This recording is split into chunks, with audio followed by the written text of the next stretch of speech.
నల్గొండ జిల్లా కేంద్రంలోని ఎస్బీఆర్ గార్డెన్లో బీసీజేఏసీ ఇంటెలెక్చువల్ ఫోరం ఆధ్వర్యంలో ఓపెన్ టాక్ విత్ మల్లన్న కార్యక్రమం ఘనంగా నిర్వహించారు.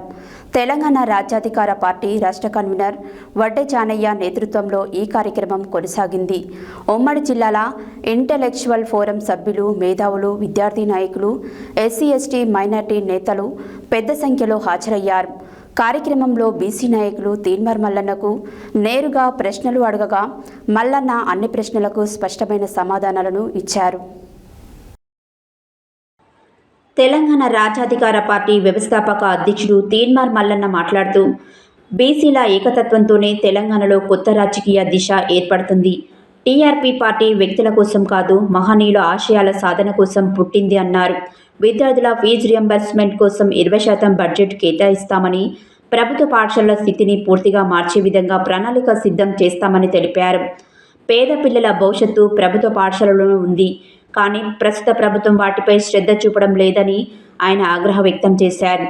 టీఆర్పీ ప్రభుత్వం వస్తే విద్యా, వైద్య రంగాలపై 40% బడ్జెట్ కేటాయిస్తామని మల్లన్న తెలిపారు.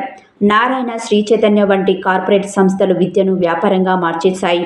టీఆర్పీ ప్రభుత్వం ఈ రంగాలను పూర్తిగా ప్రభుత్వ పర్యవేక్షణలోకి తీసుకువస్తుందన్నారు. అలాగే తెలంగాణ చరిత్ర, సాయుధ పోరాట గాథలను పాఠశాలలోనే తప్పనిసరిగా చేరుస్తామని, 6, 7, 8, 10వ తరగతులలో తెలంగాణ పోరాట చరిత్ర బోధన ప్రత్యేకంగా ఉంటుందని వెల్లడించారు. టీఆర్పీ ప్రభుత్వం వస్తే జనాభా దామాషా ప్రకారం టికెట్లు ఇస్తాం, బీసీలకు 42% రిజర్వేషన్లు, చట్టసభల్లో ఉద్యోగాలలో తప్పనిసరి చేస్తామని మల్లన్న తెలిపారు.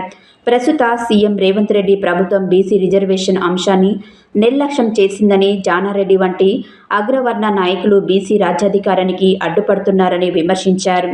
ప్రతి ఏడాది బీసీల అభివృద్ధికి 1,00,000 కోట్ల బడ్జెట్ కేటాయించి ఎస్సీ ఎస్టీ సబ్ ప్లాన్లను మాదిరిగా బీసీ సబ్ ప్లాన్ రూపొందిస్తామని తెలిపారు. మా పార్టీ జెండాపై మహనీయుల ఫోటోలు ఉండవు, కానీ మా గుండెల్లో ఉంటాయి. అంబేద్కర్, పూలే, పీరాల ఆశయాల దిశగా టీఆర్పీ పార్టీ నడుస్తుందని మల్లన్న ధీమా వ్యక్తం చేశారు. ప్రతిరోజు ఉదయం 5 గంటలకు జూమ్ మీటింగ్ ద్వారా విద్య, వైద్య, వ్యవసాయ, ఆర్థిక స్వేచ్ఛలపై కార్యాచరణ ప్రణాళిక సిద్ధం చేస్తామన్నారు. కుటుంబ పాలనకు తావు లేకుండా 2కి పైగా పిల్లలున్న వారికి టికెట్లు ఇవ్వబోతున్నామని తెలిపారు. బీసీల సొమ్ము అగ్రవర్ణం ఖర్చు చేస్తున్నారు. ఈసారి బీసీలు ఏకమయ్యారు, మార్పు తప్పదు అని మల్లన్న ధైర్యంగా పేర్కొన్నారు. ఈ కార్యక్రమంలో టీఆర్పీ పార్టీ రాష్ట్ర అధ్యక్షుడు వడ్డే చానయ్య, రిటైర్డ్ ఐఏఎస్ అధికారి చొల్లెటి ప్రభాకర్, చక్రహరి రామరాజు, దుడుగు లక్ష్మీనారాయణ, గుంటోజు వెంకటాచారి, నేలపట్ల సత్యనారాయణ, వంటెపాక యాదగిరి, సోమ మల్లయ్య, సిహెచ్ మల్లికార్జున, నజీరుద్దీన్, ఎండి మసీఉద్దీన్, అడ్వకేట్ తదితరులు పాల్గొన్నారు. బీసీ ఉద్యమ నాయకులు, మనవయ సంఘం రాష్ట్ర నాయకులు గుంటూరు వెంకటాచార్య గారిని స్టేజ్ అలంకరించవలసిందిగా కోరుతా ఉన్నాం. బీసీ జేఏసీ తరఫున సప్పట్లతోటి కొంచెం బీసీ ఉద్యమ ఈ సపరేట్ పాలక వర్గాలకు గుండెలు బయటపడగల కదా మన జనా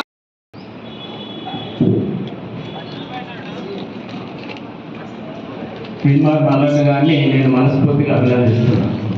ఎందుకంటే గత 45 సంవత్సరాల నుంచి ఒక బీసీ ఉద్యోగిగా, తర్వాత రిటైర్ అయిన తర్వాత బీసీ సంఘపరంగా ఉండాలి. అంటే నా లోపల ఎప్పుడూ ఒకటి మెదులుతున్నారు అనమాట. అంటే పేదల వరకు, విద్యార్థుల వరకు ఫ్యూచర్లో ఎలా నైపుణ్యం ఉండాలి, అందరికీ ఎలా తెలవాలి, ఫ్యూచర్ ఎట్లా తెలవాలని ఉద్దేశంతో నా లోపల ఒక క్వశ్చన్ ఉండే.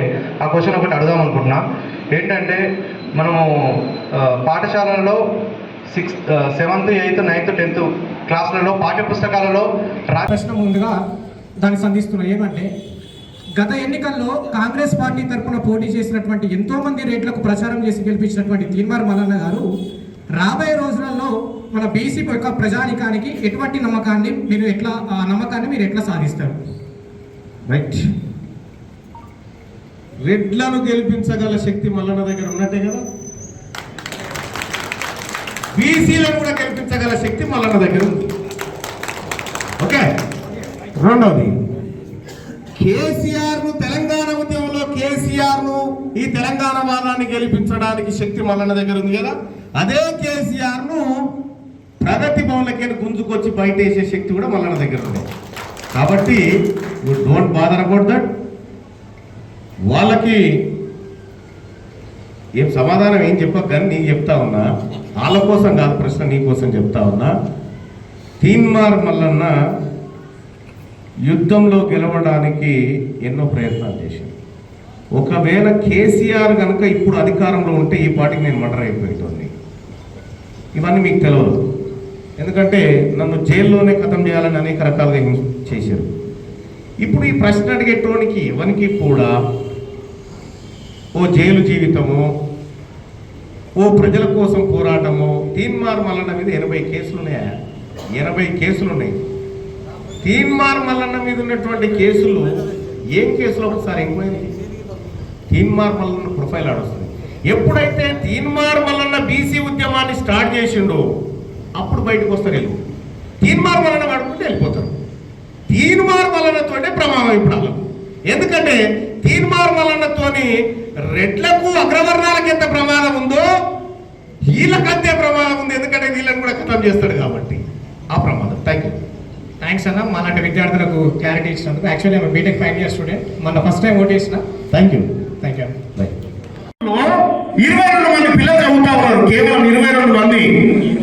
22 ఉన్నారు కదా ప్రభుత్వ స్కూల్లో చదివే పిల్లలు 22 మంది.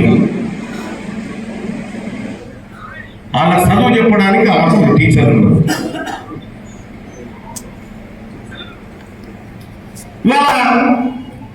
కోమటిరెడ్డి వెంకటరెడ్డి గారు పుట్టినటువంటి ఊర్లో ఎంతమంది నాకు తెలుసు కాదు. గవర్నమెంట్ స్కూల్లో చదివే పిల్లలు. ఉత్తమ్ కుమార్ రెడ్డి గారి ఊర్లో ఎంతమంది తెలుసు. ప్రభుత్వ విద్యను వీళ్ళు ప్రోత్సహించారు. ఎన్ని రకాలుగా మోసం చేస్తా ఉన్నారనేటువంటి లెక్క బయట పెట్టింది తీర్మానం వలన. తెలంగాణ రాష్ట్రం మొత్తంలో దీని చుట్టూ 28 టోల్గేట్లు ఉంటే ఈ 28 టోల్గేట్లకు 28 ఓసీలు బయట పెట్టింది తీర్మానం వలన. తెలంగాణ రాష్ట్రంలో 100 మంది టాప్ 100 రిచెస్ట్ పీపుల్ లిస్ట్ తీసి ఇందులో బీసీలు